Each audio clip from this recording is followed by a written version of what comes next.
The fall of New Terra. Captain Maya Rise stood at the observation deck of New Terra's last functioning defense station, watching as the alien warships methodically destroyed the outer orbital platforms. The massive vessels moved with cold precision, their hulls gleaming like obsidian against the backdrop of space. Each one was 10 times the size of anything humanity had been able to build before the quarantine. "Status report," Maya said, her voice steady despite the chaos unfolding before her. Lieutenant Alvarez, a young officer with eyes too old for his face, handed her a tablet. "Not good, Captain. Platforms 3 through 17 are gone. Ground defenses are at 32% capacity. Communications array is barely holding. Civilian casualties." He hesitated. "Over 15,000 and climbing." Maya nodded, absorbing the information without letting her expression change. 6 days. That's how long New Terra had been fighting since the Drazkar fleet emerged from hyperspace without warning. 6 days of watching their colony, humanity's farthest and most ambitious attempt to establish a foothold among the stars, being systematically dismantled. "Any word from Earth?" she asked, though she already knew the answer. "Nothing, Captain. The last transmission we received was 3 days ago. Just standard emergency protocols." Alvarez lowered his voice. "Some of the civilians are saying Earth has abandoned us, that they're sacrificing New Terra to avoid provoking a full-scale war with the Drazkar." Maya turned away from the viewport, facing the command center where 24 officers fought to keep their defense systems operational. The bunker was designed to withstand orbital bombardment, but it wouldn't hold forever. "Nothing would. Earth hasn't abandoned us," she said firmly. "The quarantine protocols make any response difficult. They'll come." But even as she spoke the words, Maya felt the doubt gnawing at her. The Galactic Council had placed strict regulations on human expansion after first contact 30 years ago. Humanity was deemed too volatile, too unpredictable, to be trusted with unrestricted access to advanced technology. Earth's solar system was essentially placed under quarantine, with Council monitoring stations ensuring compliance. New Terra had been established before those restrictions, in a distant system the Council considered too resource-poor to be worth claiming. For 10 years, the colony had flourished, until the Drazkar arrived. "Captain," called Communications Officer Chen, her fingers flying across her console. "I'm picking up strange energy readings from the Drazkar command ship. They're preparing for something big." Maya rushed to her station, studying the readouts. "Prep all remaining defense batteries. Whatever they're about to throw at us." The bunker shook violently, lights flickering as dust fell from the ceiling. The impact was unlike anything they'd experienced so far. "New weapon," shouted the tactical officer. "Energy signature is off the charts. Defense grid is down to 17%. Maya grabbed the console as another impact rocked the station. "How many civilians have we evacuated to the central shelters?" 83%, Captain, Alvarez reported. "But at this rate, the shelters won't hold for more than 48 hours. 2 days. They needed to hold out for 2 days, but the situation was deteriorating by the hour. New Terra had been built as a scientific and agricultural colony, not a military outpost. Their defenses were meant to deter pirates and handle natural threats, not repel a full-scale invasion from a technologically superior species. "Why are they doing this?" asked Chen, voicing the question that had haunted them all. "We posed no threat to the Drazkar. We barely had contact with them before this." Maya had been asking herself the same question. The Drazkar were one of the Council's oldest species, known for their rigid hierarchical society and expansionist tendencies. Yet they generally operated within Council parameters. "The Council's quarantine marked us as vulnerable," Maya said bitterly. "And the Drazkar have always resented newcomers to the galactic stage." Another impact, more violent than the last. Emergency sirens wailed as sections of the defense station lost pressure. "Captain," Alvarez shouted over the noise. "Ground team reports multiple landing craft breaching the atmosphere. They're sending ground forces to the colony's main sectors." Maya made a decision. Lock down all critical systems. Initiate Protocol Omega. The command staff froze, looking at her in shock. Protocol Omega was the last resort measure, a recognition that the colony was going to fall. Captain, that's... Alvarez began. It's necessary. Maya cut him off. We need to preserve what we can and save as many lives as possible. Begin evacuation to the deep bunkers. As her orders were carried out, Maya moved to a secured terminal and entered her command codes. A communication channel opened, one reserved for absolute emergencies, designed to punch through even the heaviest interference. It would be detected by the Council monitoring stations, likely bringing sanctions on Earth, but it no longer mattered. This is Captain Maya Rise of New Terra Colony, she began, her voice steady despite the destruction occurring around her. We are under attack by Drazkar forces. Civilian casualties are mounting. Our defenses are failing. If anyone on Earth can hear this... She paused, swallowing hard. We need help. The colony will not survive another 48 hours without intervention. She ended the transmission as another blast shook the bunker, causing part of the ceiling to collapse at the far end. Captain, Chen called out, urgency in her voice. Drazkar forces have breached the northern perimeter. They're heading straight for the main reactor.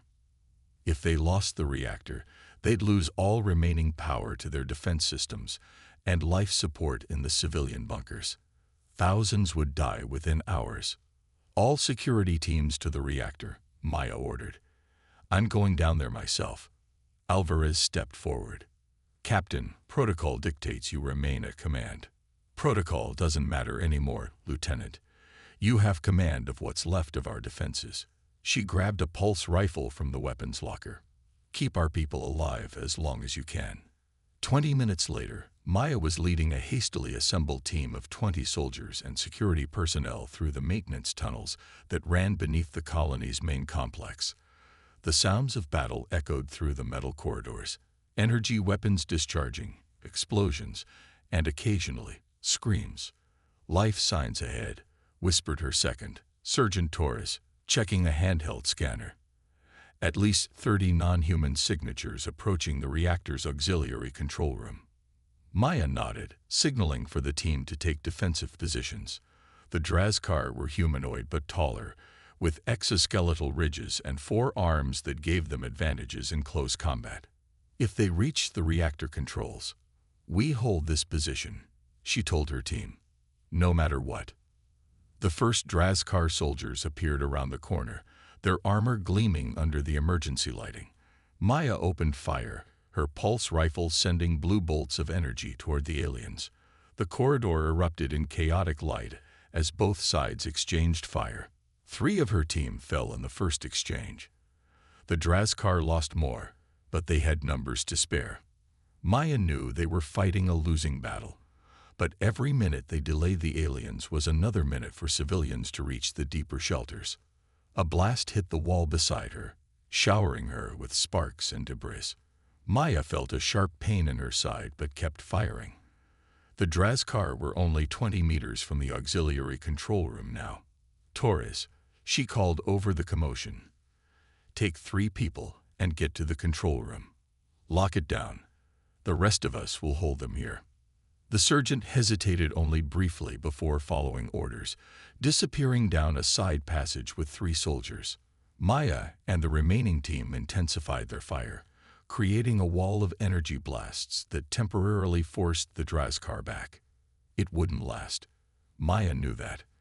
The aliens were coordinating, using their superior numbers to flank Maya's position. Soon they'd be surrounded. Her comm unit crackled to life.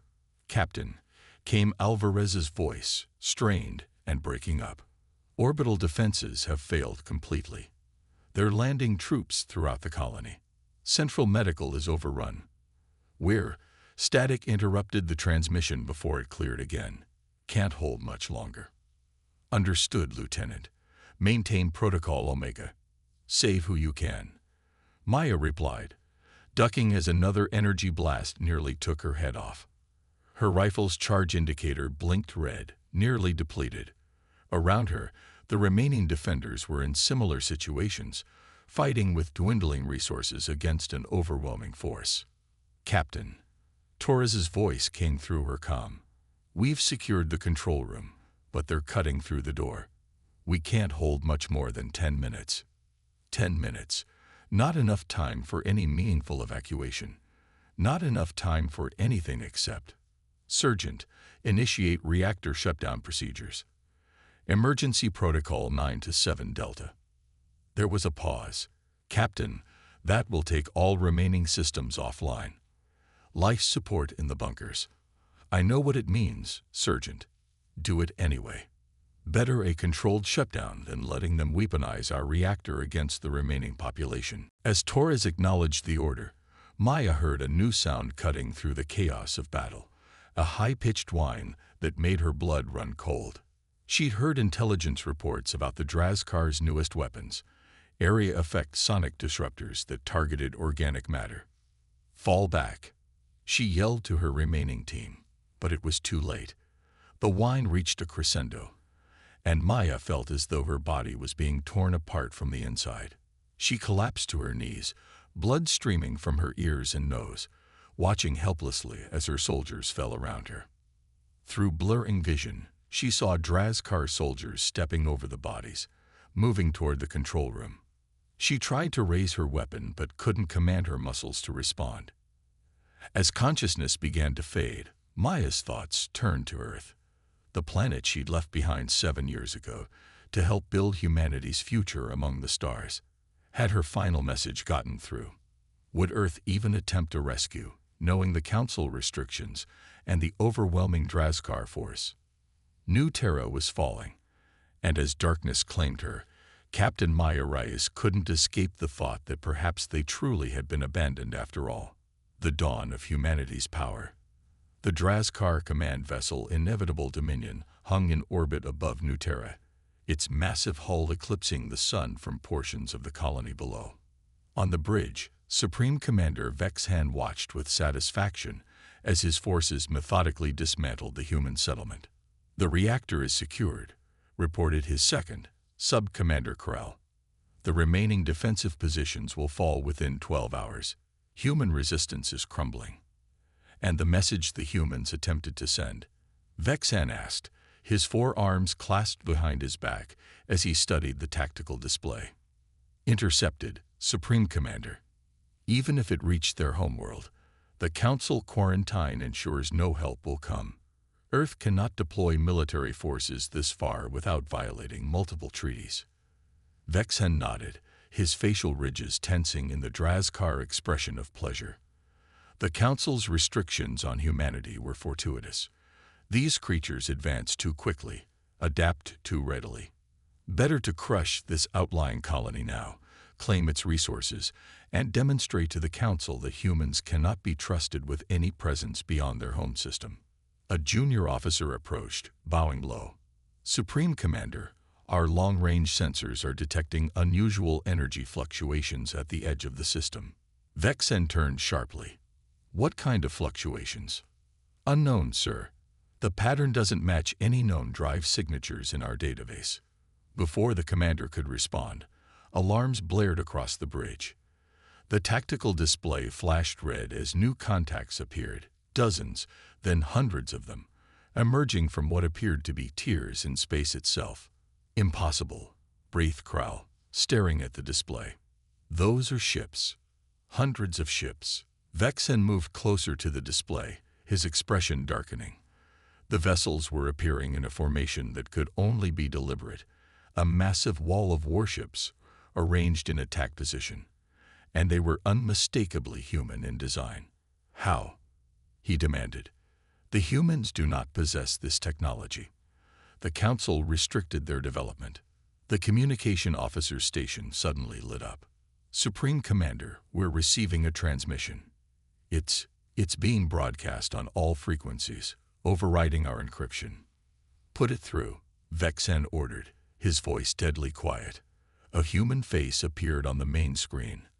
An older male with dark skin and silver hair, wearing what appeared to be a military uniform, unlike any Vexhan had seen in the intelligence briefings. "This is Admiral Marcus Chen of the United Earth Defense Fleet to the Drazkar forces attacking New Terra. You are in violation of human sovereign territory. Your unprovoked attack on our colony constitutes an act of war against humanity. You will cease all hostilities immediately and withdraw your forces, or we will respond with appropriate force." Vexen stared at the screen, momentarily speechless. Then he laughed, the sound harsh and grating. "Your threats are empty, human. The Council protocols no longer apply," the Admiral interrupted smoothly. "The Council's quarantine was formally rescinded 3 standard months ago, following evidence that certain Council members—" His eyes fixed directly on Vexhan. "We're exploiting the restrictions for territorial gain." The bridge fell silent as the implications sank in. Vexhan's mind raced. The Council had given no indication of lifting the human quarantine. If this human was telling the truth— "You lie," Vexen said, but uncertainty had crept into his voice. "Your fleet could not have responded so quickly." "The distance from Earth is considerable," Admiral Chen agreed. "But much has changed while you've been focused on slaughtering innocent colonists. We've had 5 years to prepare for this moment, Commander. 5 years of development the Council never knew about." On the tactical display, the human fleet continued to advance, spreading into an envelopment formation. Vexan could now see the ships more clearly, sleek, powerful vessels that bore little resemblance to the outdated human ships he was familiar with. "Supreme Commander," his tactical officer called urgently, "they're powering weapons systems. Energy readings are—" "Sir, these readings can't be right. They're showing power levels that exceed our own main batteries by factors of 3 or more." "Impossible," Vexan snarled. "The humans are a primitive species. They cannot have advanced so far so quickly." Admiral Chen's expression remained calm. "You have 1 standard hour to begin evacuation of your ground forces and withdrawal from New Terra space. After that, we will take action to defend our colony. Choose wisely, Commander." The transmission cut off, leaving the bridge in stunned silence. Krull moved closer to Vexan, lowering his voice. "Supreme Commander, if their weapons are even half as powerful as our sensors indicate, we have a significant ground presence," Vexen replied. "They won't risk firing on the planet with their own people still there." "Sir," the tactical officer interrupted, "I'm detecting smaller craft launching from the human fleet. Hundreds of them. They appear to be landing craft, heading directly for the colony." Down on the surface of New Terra, Captain Maya Reyes regained consciousness to the sound of weapons fire. Her body felt broken, every movement sending waves of agony through her nervous system. The Drazkar sonic weapon had done significant internal damage, but somehow she had survived. Around her lay the bodies of her team, none showing signs of life. Maya forced herself to move, crawling toward a fallen weapon. She had no plan beyond taking as many Drazkar with her as possible before the end. The sound of combat was growing closer, but something was different. The energy signatures she heard weren't Drazkar weapons. They were human, but more powerful than anything in New Terra's arsenal. Maya managed to prop herself against a wall just as figures appeared at the end of the corridor. She raised the weapon with trembling hands, then froze as she recognized human combat armor, but of a design she'd never seen before. Sleek, advanced, with integrated systems that made New Terra's security forces look primitive by comparison. "Captain Reyes," one of the soldiers called, rushing forward. "Medical team, over here. We've found the captain." As they reached her, Maya saw the insignia on their armor. Earth Defense Force. Not the ceremonial unit that existed when she left Earth, but something entirely new. "Earth," she managed to croak, her throat raw and painful. "You came." The soldier knelt beside her as a medic began treating her injuries. "Yes, Captain. We came. All of us. The quarantine is over." Hours later, after emergency medical treatment had stabilized her condition, Maya stood on the command deck of the EDF flagship Defiance, watching in awe as Earth's Armada engaged the Drazkar fleet. The alien vessels, once so intimidating, were now in full retreat, several already disabled or destroyed by the human warships. Admiral Chen stood beside her, hands clasped behind his back as he watched the battle unfold. How? Maya asked simply. The Council restrictions, the technology gap. How did Earth manage all this? Chen smiled slightly. The Council underestimated human ingenuity, Captain. They thought their monitoring stations would keep us contained, but they were watching for the wrong things. While they focused on preventing us from developing conventional FTL technology, we found alternatives. On the main display, Maya watched as a human cruiser opened what appeared to be a controlled rift in space, emerging behind a Drazkar destroyer before unleashing a barrage that shattered the alien vessel. We call it the fold drive, Chen explained. Instead of traveling through space, it creates a temporary dimensional fold. The Council never detected it because they were looking for traditional hyperspace signatures. And the weapons? Maya asked, gesturing to where human ships were systematically dismantling the once fearsome Drazkar fleet. Reverse engineered from technology we salvaged from a derelict ship found in the Kuiper Belt. Ancient, predating even the Council races. We kept it secret, developed it slowly, knowing that someday we'd need it. Maya turned to face the Admiral. You were preparing for war. Chen shook his head. We were preparing for freedom, Captain. The freedom to determine our own destiny among the stars. The Council's restrictions were never about safety. They were about control, keeping humanity contained until we could be properly domesticated. On the tactical display, the remaining Drazkar ships were surrendering or fleeing. Ground reports indicated that Earth forces had secured most of the colony, rescuing thousands of civilians from the bunkers. What had seemed like certain defeat hours ago had transformed into an overwhelming victory. What happens now? Maya asked. The Council won't simply accept this. No, Chen agreed. They won't. But they'll have to negotiate with us as equals now, not as subjects. The age of human containment is over. Later, as Maya stood at a viewport watching Earth ships delivering medical supplies and reinforcements to the colony below, she reflected on how quickly everything had changed. New Terra had been on the brink of destruction, its people believing they had been abandoned by Earth. Instead, they had witnessed the dawn of a new era, one where humanity would take its place among the stars, not as a junior species to be controlled and directed, but as a power in its own right. The aliens had attacked believing no help would come. They could never have imagined the Armada that would arrive, or the determination of the species they had so gravely underestimated.